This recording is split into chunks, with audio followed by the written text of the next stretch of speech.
Връх Любаш, първенеца на Любаш планина, един от 39-те планински първенци на България.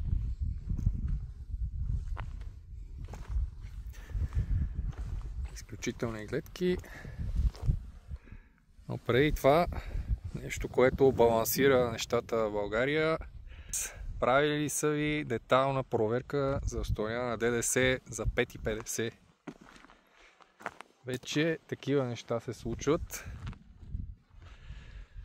като тук въпрос е, след като държавата ще забави 5,50 и ще изразходва ресурс за може би десетки, стотици левове, колко е рационално това нещо НАП да го правят, дали ще раздадат бонуси за тая работа. Между другото, с мене и собственика на тази елитна фирма, който в момента се притеснява да излезе пред камера, защото бра шипки и сега го е страх да не би от някой депутат да реши да обложи шипките с акциз. Да. Той е един от 20-те хиляди собственици на бизнес, едри капиталисти, които не плащат заплата на себе си, за да получат дивиденти и да платят само 5% данък. И сега се притеснил, че ще му сложат 10% данък.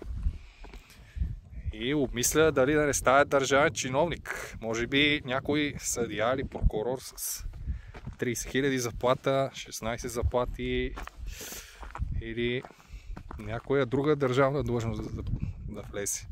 Да, нещата натам върват, ако тези глупости не се махнат от закона. Планината, защо да се дойде тук? Ключов връх с много панорамни гледки, много стратегически. Това сега, например, е Парамонска планина с първенеца, Парамонска стража, Руй планина с връх Руй, това е Орловец, това е Ракитски камък,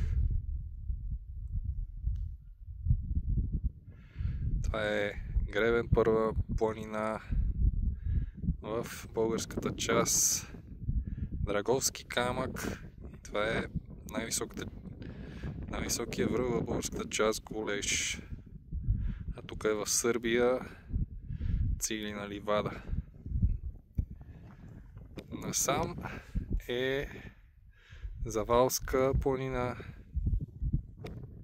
Това е връх Завалска китка. След това тук е Вискяр планина. Чеканска бука е първенеца.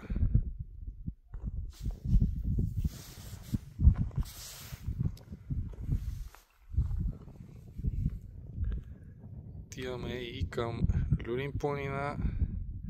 Някъде там е Дупевица, Копитото в Витоша и самата Витоша е в облаци. Не може да се види.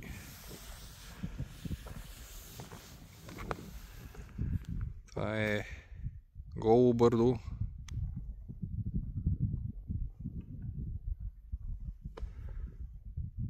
И тук ще е хубаво да се вижда Рила, ще се вижда, не е много сигурно, но може би и Пирин.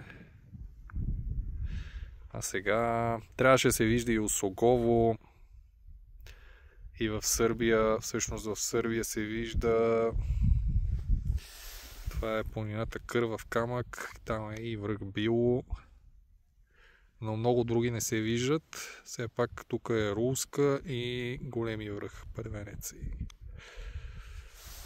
Така, много неща не се виждат, но все пак това е.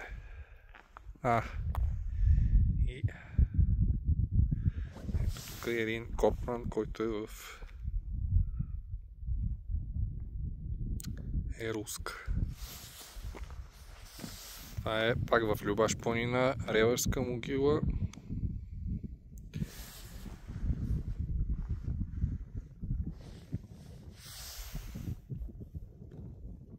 Перник и така.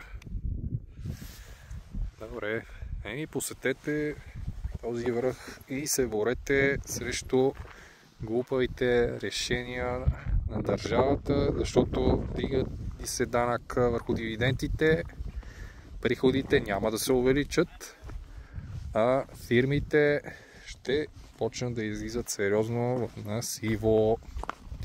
И ще дойде МВФ и Централната банка и ще почнат да орязват държавните разходи. Може би това е и целта.